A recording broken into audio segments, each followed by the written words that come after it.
Amis, bonsoir, bienvenue dans une nouvelle vidéo de Road to Abroad. Alors dans cette vidéo, je vais vous donner mon point de vue sur le visa travail Pologne. Vous avez vu le titre de la vidéo, arrêtez ce visa. Arrêtez de vous engager dans cette procédure. Et si vous souhaitez savoir pourquoi, restez pour la suite de la vidéo. Après le jingle, je vous donnerai mes raisons pour lesquelles je vous dis de ne plus mettre de votre énergie et d'argent dans le processus de visa travail Pologne. On se retrouve après le jingle.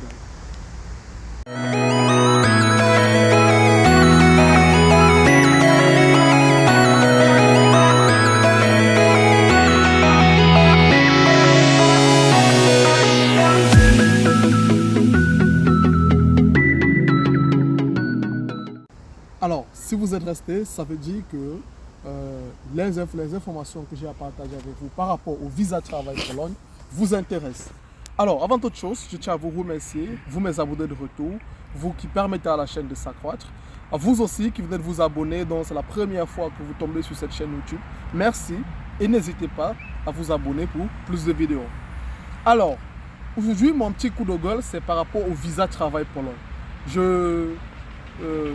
Après quelques observations, voilà, que ce soit de certains clients que j'ai eus, de certains clients qui m'ont contacté, je me suis dit que je tenais à vous donner certaines raisons pour lesquelles j'estime, parce que c'est mon point de vue, moi à Road to Abroad, qu'il n'est pas nécessaire de mettre votre énergie, que ce soit financier ou bien en termes de temps, dans le visa travail Pologne. Alors, quelles sont les raisons? L'une des premières raisons, et je crois que la plupart d'entre vous ont eu à rencontrer cette difficulté, c'est le manque de rendez-vous dans les ambassades de Pologne en Afrique.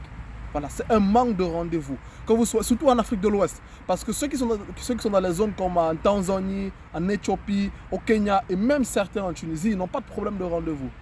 Mais pour la plupart d'entre vous, vous êtes à Dubaï, vous êtes en Turquie, vous êtes au Cameroun, vous devez aller au Nigeria, vous êtes ivoirien, vous devez aller au Sénégal, vous êtes sénégalais, bref, tous ces ambassades-là à Dakar, à Abuja, à Ankara en Turquie, à Abu Dhabi, voilà, la plupart des ambassades de Pologne, voilà, même au Maroc, même en Algérie, voilà, par exemple, actuellement, j'ai une fille qui m'a contacté, pas de rendez-vous en Algérie, ça fait au moins 6 mois qu'elle attend, et là, bientôt son contrat de travail va expirer. Voilà, donc je ne vais pas citer toutes les ambassades, ce qui est sûr, bon nombre d'entre vous se reconnaîtront parmi les ambassades que je viens de citer, c'est difficile d'avoir le rendez-vous. Or, la problématique, c'est quoi?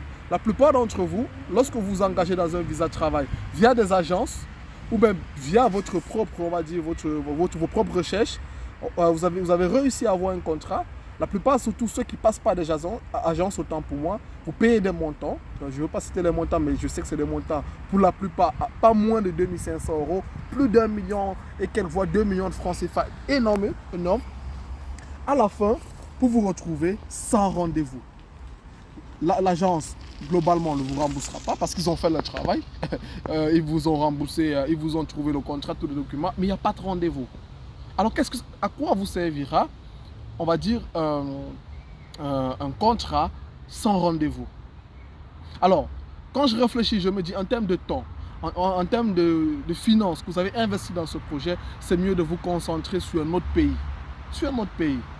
Parce que même ceux qui veulent demander des visas étudiants pour la Pologne sont dans la même problématique de rendez-vous. À Abuja au Nigeria, à Dakar, en Algérie, au Maroc, à Abu Dhabi, en Turquie et j'en passe, bien d'autres pays, il y a cette problématique de rendez-vous. Voilà, ça c'est vraiment ce que je tenais à vous dire. Une des raisons pour lesquelles j'ai estimé partager avec vous, parce que ça me dérange un peu, parce qu'il y a beaucoup de personnes qui ont des contrats, qui ont payé d'énormes sommes d'argent, qui ont perdu voire une année. Il y a une fille qui m'a contacté, dit ça fait 1 an, 6 mois, on parle déjà 2 ans qu'elle n'a pas de rendez-vous pour aller à Abuja au Nigeria. Elle a déjà son contrat de travail et elle a payé plus, voilà, je ne vais pas donner le montant, mais elle a payé beaucoup d'argent via l'agence qui l'a aidé. Je trouve que c'est une perte de temps et d'argent, parce que généralement l'agence ne va pas vous rembourser, et même si vous remboursez, pas en totalité. Donc, avec cet argent, vous pouvez vous tourner vers un autre pays qui en vaut la peine, d'où les rendez-vous sont moins complexes à avoir. La deuxième raison, c'est que même si, et même lorsque vous arrivez à avoir un rendez-vous, il y a une personne sur 10 qui a un visa de travail pour la Pologne. La plupart des personnes, et j'ai fait une vidéo sur ça, ont des refus.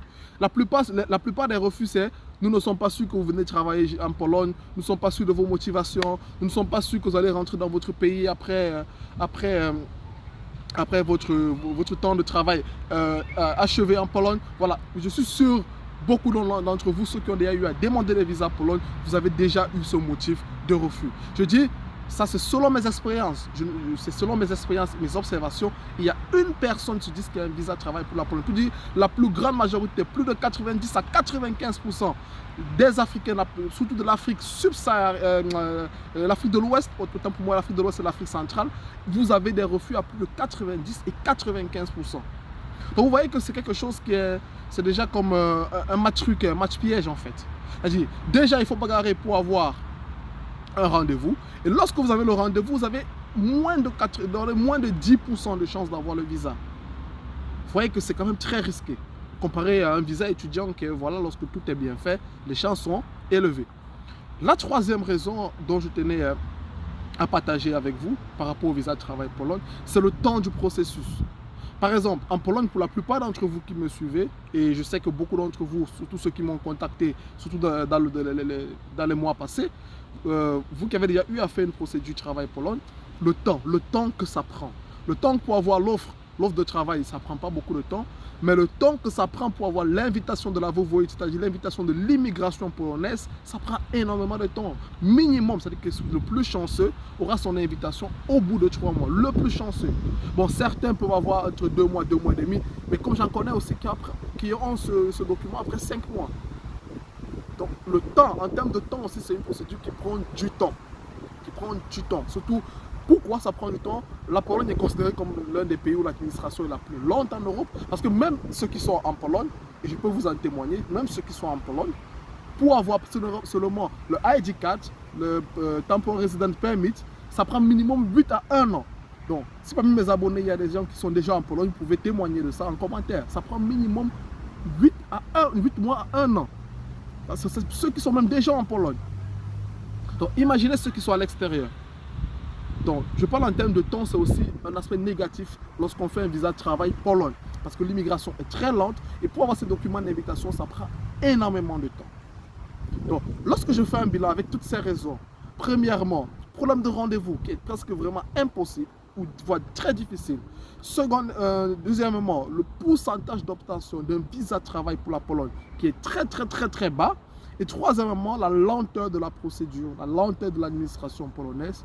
Toutes ces raisons, voilà, j'aimerais vous dire, prenez ce temps, prenez le peu de finances, si vous passez par une agence, l'agent que vous allez les donner, si vous faites la procédure par vous-même, forcément, vous allez dépenser quelque chose. Bref, prenez ce temps, cet argent, et il y a tellement de pays qui sont moins complexes. Et surtout, cherchez un visa étudiant, les amis. Cherchez un visa étudiant pour la Lettonie. Cherchez un visa étudiant pour la Lituanie. La Lituanie a changé les processus. Cherchez un visa étudiant pour la Hongrie. J'ai fait beaucoup de vidéos sur ça. Ça sera moins complexe pour vous. Le Portugal, attention, parce que aussi le Portugal, il y a tellement de problèmes de rendez-vous en Afrique. Pour le Portugal, à Dakar, c'est pareil. À Nigeria, c'est pareil. À Turquie, c'est pareil. Donc, renseignez-vous sur des pays où la complexité des rendez-vous n'est pas élevée. Premièrement. Et puis, je vous dirais, mettez vos forces dans un visa étudiant. Parce que je l'ai dit et je l'ai dit plusieurs fois dans cette chaîne YouTube, le visa étudiant est le meilleur. Un visa étudiant est le meilleur. Que personne, pas une agence ou bien pas un individu ou bien même pas moi-même ne vous dit le contraire. Le visa étudiant reste et sera toujours le meilleur visa.